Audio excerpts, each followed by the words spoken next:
চলে গেছে। আসলে দেখো আমার ভুল হয়ে গেছে, তুমি আমাকে ক্ষমা করে দাও। থামো, এটা কোনো ভুল না। আর এক সপ্তাহের ভিতরে তুমি ডিভোর্স লেটারটা পেয়ে যাবে, মনে রেখো। আরে তুমি আমাকে রেখে যেও না, এটা আমি কি করলাম? একটা পরকীয়ার জন্য আমি সাজানের সংসার নষ্ট করে দিলাম। আরে খোদা, এটা আমি কি করলাম? কিভাবে বলে আমি একটা ফকির মানুষ। তো আপু আমি একটা কথা বলি, আপনার হাজবেন্ড আর আপনার বয়ফ্রেন্ড দুটোই চলে গেছে, তা আমার তো ঘরে বউ নাই, তো চলে না আমি আর আপনি বিয়ে করি। এই, এটা তুই কি বলিস? না, আমি অনেক বড় ভুল করে ফেলছি। আমার স্বামীর কাছে আমার ক্ষমা যেতেই হবে। আর আমি এত সুন্দর সাজানো সংসার কিছু নষ্ট হতে দেবো না। যাই, আমার স্বামীর কাছে ফিরে যাই।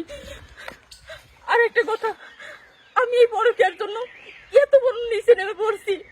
আমার মতো আপনারা দোহাই লাগে এই ভুলটা কেউ করবেন না। যাই, ওর কাছে আমার ক্ষমা যেতেই হবে। বুঝলাম না বিষয়টা, আমাকে বিয়ে করলে ক্ষতি কি আছিল, পরকিয়া করি বেড়ায়।